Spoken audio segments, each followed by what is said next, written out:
इस सारी चर्चा में मेरे साथ जुड़े हुए वरिष्ठ पत्रकार और राजनीतिक विश्लेषक प्रद्युमन जोशीला जी की किसकी लगने वाली है लॉटरी। प्रद्युमन भाई राम राम। राम राम जी, सभी दर्शकों को नमस्कार, राम राम।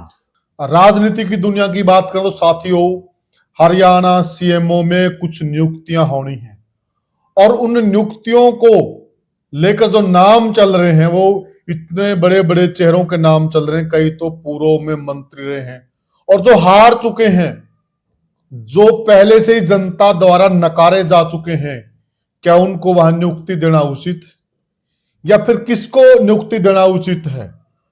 कौन सही आदमी वहां रहेगा जिसको नियुक्ति दी जाए और जो सही मायने में जनता और सीएम हाउस के बीच में कड़ी का काम करे? इस सारी चर्चा में मेरे साथ जुड़े हुए वरिष्ठ पत्रकार और राजनीतिक विश्लेषक प्रद्युमन जोशीला जी की किसकी लगने वाली है लॉटरी। प्रद्युमन भाई राम राम। राम राम जी, सभी दर्शकों को नमस्कार, राम राम। प्रद्युमन भाई देखिए, कुछ नाम चल रहे हैं लेकिन समझ में नहीं आ रहा कि उनको नियुक्ति देने का क्या तुक बनता है जी। वहां पर नियुक्ति तो इस प्रकार के आदमी को दी जानी चाहिए जो वाकई में जनता और सीएम हाउस के बीच में कड़ी का काम करे जी और कोई नया चेहरा हो जी ताकि वो उभर के सामने आए। तो आपको क्या लगता है कि वहां इनके नाम क्यों चल रहे हैं जी। और सही सही कैंडिडेट कौन होगा सीएम हाउस के लिए? देखो, पिछले काफी समय से हरियाणा प्रदेश के राजनीतिक गलियारों में कुछ एक ऐसे नाम घूम रहे हैं जो मुख्यमंत्री नायब सिंह सैनी का जो सीएमओ जिसको हम बोलते हैं, मुख्यमंत्री कार्यालय कह लीजिए जी, उसमें कहीं ना कहीं अपनी एडजस्टमेंट वो नेता चाह रहे हैं और और उसके लिए बहुत से नेता भाग दौड़ भी कर रहे हैं। कितने एडजस्टमेंट और हो रहे हैं प्रद्युमन भाई? देखो, एडजस्टमेंट का कहीं कोई आंकड़ा नहीं होता। मुख्यमंत्री जो चाहे जितने चाहे उतने कर सकता है। अभी भी उन्होंने जो है आधा दर्जन से ज्यादा ओएसडीज अपने लगा रखे हैं। कई सरकारी हैं जो आईएएस आईएएस एचसीएस अधिकारी हैं। कई जो है अपने पर्सनल भी रख लेते हैं जी। कई ऐसे हैं जो बीजेपी के नेता और कार्यकर्ता हैं और पॉलिटिकल एडवाइजर भी रखे जाते हैं जी। इसके अलावा भी बहुत से और हैं, जैसे OSD2 जो है पब्लिक रिलेशन रख दिया जाता है, OSD2 स्पोर्ट्स रख दिया। मुख्यमंत्री जो चाहे वो रख सकता है, सीधी बात ये है, और जितने चाहे उतने रख सकता है। अच्छा, क्योंकि मुख्यमंत्री को घर से तो कोई तनख्वाह देनी नहीं, तो सरकार से सरकारी पैसा आता है जी। अब जो है, जो सबसे ताज्जुब की बात है वो ये है कि ये जो पोस्टें टाइप की पोस्टें होती थी वो पीछे के जो मुख्यमंत्री रहे हैं उनके कार्यकालों के अगर हम देखें तो उनमें पार्टी संगठन के नेताओं को एडजस्ट किया जाता था जी। उनमें मुख्यमंत्री जी अपने किसी नजदीकी को जिसको टिकट ना दी गई हो, जिनकी टिकट काट दी गई हो या किन्हीं परिस्थितियों में उनको पार्टी ने टिकट ना दी हो जी, उन लोगों को इनमें एडजस्ट कर दिया जाता था। लेकिन पिछली बार भी प्रदेश के एक पूर्व मंत्री जो चुनाव हार गए थे, कृष्ण बेदी, उनको मुख्यमंत्री जी ने अपना एडवाइजर, पॉलिटिकल एडवाइजर रख लिया। अच्छा, तब से कि ऐसी प्री पार्टी आ गई। अब तो सुनने में जो आ रहा है कि प्रदेश के लगभग आधा दर्जन पूर्व मंत्री जो खुद चुनाव हार गए, जिनमें ज्यादातर इस बार भी जिन्होंने चुनाव लड़ा और जनता ने उनको नकार दिया और बुरी तरह से नकार दिया कईयों को तो जी, और जो पिछली इसी नायब सिंह सैनी जी की सरकार में मंत्री भी थे जी, अगर वो इतना ही बढ़िया काम करते तो वो एमएलए ही बन जाते। सही कहा। और उनको सीएमओ में बनने की बजाय कहीं ना कहीं मंत्री पद भी मिल जाता, और जो कि उनके पास पावर भी थी जब वो इतने पावरफुल रहे। देखो, जिन लोगों के नाम चल रहे हैं, जिन लोगों की जो है राजनीतिक गलियारों में चर्चाएं हैं कि ये नेता जो है हो सकते हैं, उनके अगर हम दर्शकों को नाम बताएं तो दर्शक भी खुद ये अचंभित होंगे कि इतने बड़े पद पर जो आदमी रहा हो, जिसका इतना बड़ा कद रह चुका हो और जो खुद चुनाव नहीं जीत सकता हो, इतने बड़ी पोस्ट पर पहुंचने के बावजूद क्या वो जो है इस सीएमओ में एक नियुक्ति के लिए इस तरह से कर रहा है? प्रद्युमन, बीच में एक सवाल है। देखिए, जिस आदमी को मंत्री बनाया जी, बड़ी जिम्मेदारी दी गई जी, तो अगर वो बंदा उस वक्त लोगों के काम नहीं कर सका जी, उस वक्त वो वोटर को खुश नहीं कर सका जी, डिलीवरी नहीं दे पाया जी, तो अब सीएमओ में उनको जिम्मेदारी देके क्या लाभ मिलेगा? नहीं, देखो, सीएमओ में ये तो है नहीं भाई आप कोई मंत्री हैं। हाँ। मंत्री को तो जो डिपार्टमेंट मिलते हैं उनमें तो फुल फ्लैश होता है, पूरी पावर। सीएमओ में जाने का सिर्फ यही है कि आपके पास एक ठप्पू आ गया एक तरह से। भाई आप जो है कहीं ना कहीं आपको एक वेटेज पार्टी दे रही है, जबकि वेटेज नहीं है वो। मैं तो ये मान रहा हूं कि वहां आपका जो है अपग्रेड होने की बजाय आपको नीचे कर दिया गया है, डिमोशन हो रहा है, क्योंकि आपका बिल्कुल डिमोशन हो रहा है। क्योंकि आपको एक तरफ तो आप मंत्री रहे सरकार में जी, और अब आप वहां फाइल नहीं लेकर के घूमोगे। सही कहा आपने। कहीं ना कहीं ये जो है ये दर्शा रहा है कि जिन लोगों को पीछे की सरकारों में मंत्री बनाया और जो अब सीएमओ में अपनी नियुक्ति चाह रहे हैं, जिसके लिए वो प्रयास कर रहे हैं, जिन लोगों के नाम चल रहे हैं, वो उस मंत्री पद के भी काबिल कहीं ना कहीं नहीं थे। देखिए, एक आपने बीच में बड़ी गजब की बात कही जी। देखिए, मंत्री के जो आगे पीछे फाइल उठाने वाले होते हैं, एक बहुत बड़ा स्टाफ होता है जी। एक तो उनके लिए वो लोग फाइलें उठाते थे जी, और अब आप खुद फाइल उठा के घूमोगे जी, तो यह बन सकती क्या? ये बात ये वाजिब सी नहीं लग रही चीज। देखो वाजिब नहीं है, लेकिन वही बात है कि धरती गोल है। अब ये नेता ये चाहते हैं कि 5 साल आगे बैठ के क्या करेंगे, जनता ने आपको नकार दिया, मंत्री अब आपको कोई बनाएगा नहीं, प्रदेश का अध्यक्ष भी आपको कोई नहीं बनाएगा और आपको कहीं कोई जो है राष्ट्रीय स्तर पर भी कोई बड़ी जिम्मेदारी नहीं मिलेगी। तो क्यों ना वही बात है कि जो है जो कुछ मिल जाए उसी को ले लो। तो जैसे वो कहते हैं ना कि भागते चोर की लंगोटी से जी, भाई कुछ भी मिल जाए वो ले लो। तो कम से कम ये चाह रहे हैं कि सीएमओ में ही हमारी कोई नियुक्ति, हम ओएसडी बन जाएं या हम पॉलिटिकल एडवाइजर बन जाएं, और उससे क्या है कि कम से कम हमारे जो लोगों में एक पैठ सी बनी रहे। लेकिन उनको ये नहीं समझ में आ रहा कि वो पैठ तो आपकी पहले ही पता चल गई जनता को। ठीक बात है कि आपका कितना का, आप इतने बड़े बड़े मंत्री और जिन लोगों के नाम चल रहे हैं ना, जिनके बारे में चर्चाएं चल रही हैं, उन लोगों के बारे में जब लोगों मतलब जो चर्चाओं में हैं, उनका कद अगर हम देखें और उनके पद देखें तो वो तो कहीं ना कहीं उनको खुद को मना कर दे। अगर सीएम साहब चाहे कहीं भी ना कि आपको हम बना रहे हैं, तो उनको खुद को हाथ जोड़ लेने चाहिए। मैं मंत्री रहा हूं, मैं अब कोई यहाँ जो है सीएमओ में थोड़ी बैठूंगा। सही बात है। कम से कम उनको ये बड़प्पन दिखाना चाहिए, लेकिन वो लालाई दिखते हैं जी। तो कहीं ना कहीं अब पिछली बार मैंने कृष्ण बेदी को कह भी दिया था कि आप मंत्री रहे हो सरकार के और आज आप एक सीएम के पॉलिटिकल एडवाइजर मतलब एक सीएमओ में काम कर रहे हो, कहीं ना कहीं ये शोभा तो देता नहीं और ना ही कद के हिसाब से उचित भी है। इन पर तो नए लोगों को या उन लोगों को जो टिकट से वंचित रह गए उनको एक एडजस्टमेंट मिल जाती है। ठीक बात है। और वो भी ये समझते हैं कि पार्टी ने हमारे लिए कुछ किया है, या जो लोग वास्तव में काबिल हो इसके उनको आप यहाँ बैठाइए। काबिल भी तो बहुत लोग हैं, ठीक कहा, तो या आप उनको बैठाइए। लेकिन आप काबिल की बजाय केवल भाई किसी के पूर्व मंत्री है, कोई पूर्व एमएलए है, कोई चुनाव हार गया है, अगर आप उन्हीं को बैठाना चाहते हैं तो फिर ये जो बाकी जो कार्यकर्ता है वो कहाँ जाएंगे? तो प्रद्युमन भाई देखिए, फिर बीजेपी में और कांग्रेस में क्या अंतर रह जाए? अक्सर बीजेपी कांग्रेस पार्टी इस प्रकार की गलतियां करती है जी, ठीक है, और अगर वही काम सेम बीजेपी करेगी तो फिर अंतर क्या है? देखो ये गलतियां तो कांग्रेस ने भी नहीं की। सॉरी, भूपेंद्र सिंह हुड्डा ने अपने शासनकाल में अगर ओएसडी किसी को लगा, डॉक्टर केवी सिंह ने चुनाव लड़े लेकिन वो जीते नहीं, एमएलए नहीं बने वो कभी, उनको बना दिया। प्रोफेसर वीरेंद्र सिंह को अपना पॉलिटिकल एडवाइजर बना दिया, वो चुनाव उन्होंने लड़े लेकिन जीते वो भी नहीं, ठीक है, उनकी टिकट भी कट गई।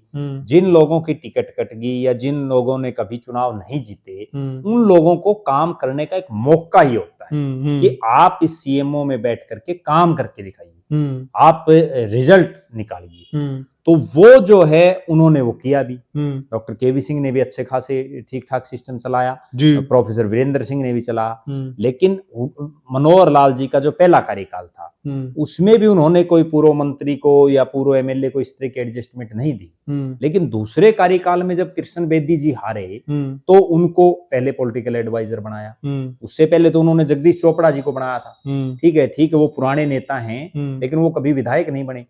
और अब जो है इस जो सरकार में अभी नायब सिंह सैनी जी की सरकार में जिन नेताओं के नाम जो है घूम रहे हैं राजनीतिक गलियारों में, कंवरपाल जी जो लगातार विधानसभा के स्पीकर से लेकर के मंत्री तक इतने बड़े बड़े बहुत बड़े पद, सुभाष सुधा मंत्री रहे, ठीक है, अब चुनाव हार गए तो असीम गोयल हम्म। मंत्री रहे, डॉक्टर कमल गुप्ता 10 साल उनकी पूरी चौधर रही, मंत्री रहे। तो ये जो तमाम नेता हैं, इनको तो खुद को ये अगर कोई बनाए तो भी मना कर देना चाहिए, मना कर देना चाहिए कि भाई हमें नहीं, हमारी बजाय किसी नए कार्यकर्ता को आप एडजस्ट करिए जी। किसी काबिल आदमी को, जरूरी नहीं है वो आपका कार्यकर्ता हो। सही कहा। क्योंकि हरियाणा की सरकार में ये नहीं है कि सारी अपॉइंटमेंट आप केवल बीजेपी वालों को ही दोगे, कोई और काबिल आदमी भी तो हो सकता है, तो उसको आप कहीं ना कहीं दें, लेकिन वो ना करके जिस तरह की। अच्छा, एक और बड़ी गजब बात है, विभिन्न जो है मीडिया रिपोर्ट्स में भी इन नेताओं के नाम आ रहे हैं, विभिन्न प्रकार के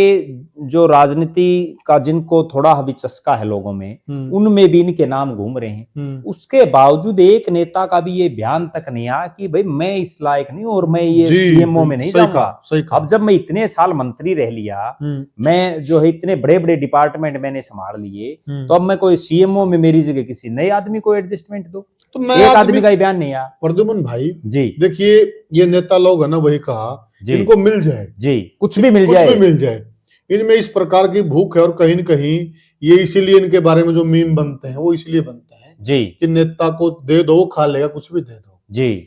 अगर ये तो नहीं कहेंगे जी, तो आपको क्या लगता है कि फिलहाल जो जिनको टिकट नहीं मिली, बल्कि मैं अगर कहूं एक नेता ने तो बड़पन भी दिखा, सुरेंद्र पुनिया ने 2 चुनाव लड़े बरवाला से जी, ठीक है, इस बार उन्होंने खुद मना कर दिया कि मैं चुनाव नहीं लड़ूंगा जी, और बीजेपी पार्टी के लिए काम किया, बहुत अच्छा काम किया जी। और कहीं न कहीं हम वो जो इस बार सरकार आई है, सरकार लाने में जो नवरत्न है, नवरत्नों में भी उनकी एक अहम भूमिका रही है जी।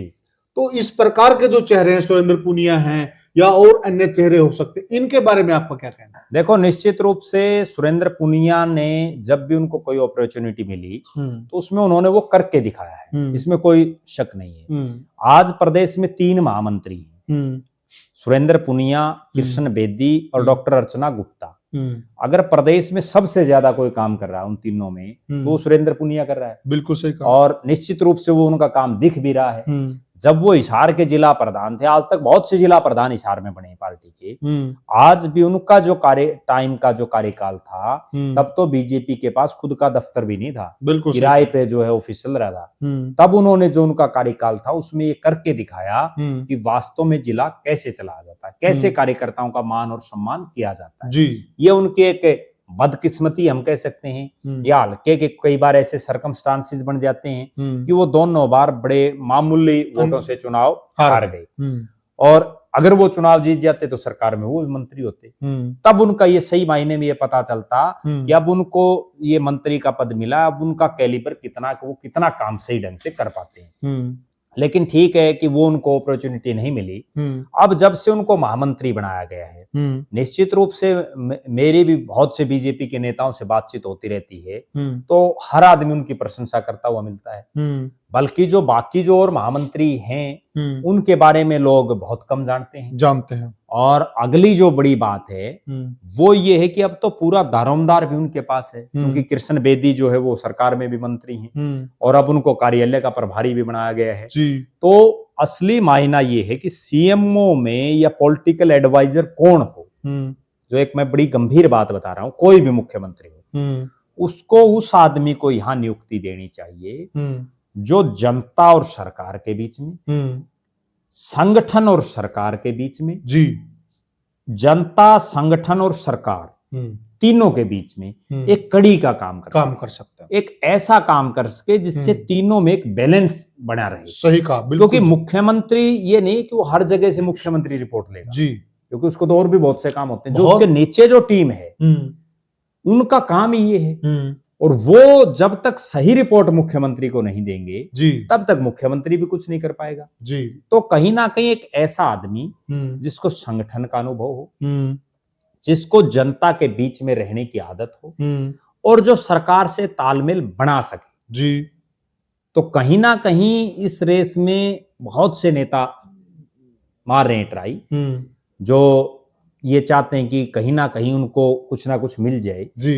लेकिन फिर भी मेरा ऐसा मानना है, अगर ओवरऑल पूरे हरियाणा प्रदेश के आज का परिदृश्य हम देखें, कल क्या होगा वो तो भविष्य के गर्भ में है जी। उसमें बीजेपी के जो पदाधिकारी हैं या बीजेपी का जो सिस्टम है उनमें सबसे उपयुक्त अगर कोई नजर आ रहा है तो वो सुरेंद्र पुनिया आ रहा है। और वो केवल इसलिए आ रहा है कि एक तो वो मेहनती हैं, जमीन से जुड़े हुए हैं। अगली जो बड़ी बात है वो ये है कि उन्होंने संगठन में वर्षों से काम किया है। अपनी टिकट छोड़ना बहुत बड़ी बात होती है, बहुत बड़ी बात। वो भी वो आदमी जो 2 चुनाव बहुत क्लोज मार्जिन में हार चुका हो। जी, लोग तो यहाँ 10-10 चुनाव हार के भी टिकट नहीं छोड़ते। जी, अगली बड़ी बात, टिकट छोड़ने के बाद अपने विधानसभा क्षेत्र में जो कैंडिडेट उतारा पार्टी ने उनके विधानसभा क्षेत्र में जी, और जिसका उस हल्के से कोई लेना देना नहीं था जी, उनको 1 महीने में चुनाव जिताना, और बहुत मेहनत की इन्होंने। तो कहीं ना कहीं ये भी दिखा रहा है कि जो सीट उन्होंने खाली की उस पर भी उन्होंने जिताया। वरना तो बहुत बार ये होता है कि कई बार टिकट ठीक है हमने छोड़ दी लेकिन वो टांग खींचनी शुरू कर देते। तो उन्होंने वो काम भी नहीं किया, बड़प्पन दिखाया है। अगली जो बड़ी बात है, जिस तरह से उनको प्रभारी के नाते, ऑफिस इंचार्ज के नाते और प्रदेश के महामंत्री के नाते जो पार्टी ने उनकी ड्यूटियां लगाई, जिस तरह से उन्होंने पूरे सिस्टम को मैनेज किया, कहीं ना कहीं ये दर्शा भी रहा है कि अगर सरकार में उनको कोई बड़ी जिम्मेदारी दी जाती है तो वो उस चीज को भी अच्छे से मैनेज कर सकते हैं, बड़े काबिल हैं। और अगली जो बात है वो ये है कि ग्राउंड जीरो से उठे हुए आदमी। जी, सही। जब आदमी कोई ग्राउंड जीरो से उठता है, एक सामान्य परिवार से कोई आदमी, बिल्कुल किसान परिवार से, सामान्य परिवार से, उसको सुख दुख की, घटी बदी की हर चीज का आभास होता है। उसको ये भी पता है कि आज भले ही तू ओएसडी है या पॉलिटिकल एडवाइजर है, सीएमओ में बैठा है, लेकिन आज से 10 साल पहले तू भी जैसे ये लोग और लाइन में लग रहे थे इसी तरह से तू भी लगा हुआ था। सही कहा। तो उससे उसके मन में जो एक दर्द कार्यकर्ता के प्रति होता है, जिससे कार्यकर्ताओं के भी काम होंगे। और जो कार्यकर्ता पिछले 10 साढ़े 10 साल में के जो बीजेपी का 10 सवा 10 साल का कार्यकाल है, उसमें बहुत से ऐसे कार्यकर्ता हैं जिनके काम नहीं हो पाए, बहुत से ऐसे नेता हैं जिनके जायज काम तक भी नहीं हो पाए। तो इस तरह का कोई सामाजिक आदमी, लोगों के बीच में रहने वाला आदमी जब सत्ता के गलियारों में बैठेगा तो निश्चित रूप से कार्यकर्ताओं को और नेताओं को भी एक उम्मीदें जरूर होंगी। सही कहा आपने। जी जी। तो साथियों, ये हमने चर्चा की कि देखिए उपयुक्त आदमी कौन हो सकता है, और उपयुक्त आदमी ही उस पद पे बैठ के उस पद के साथ न्याय कर सकता है। और ये पद बनाए भी इसलिए गए हैं, ये खाली मलाई खाने के लिए नहीं बनाए गए हैं, ये पद जनता के लिए बनाए गए हैं। और जब जनता से सरोकार करने वाला आदमी उस पद पे आएगा तभी सही मायने में जनता से न्याय भी होगा और जनता के काम भी होंगे और सरकार को भी उस आदमी का फायदा मिलेगा।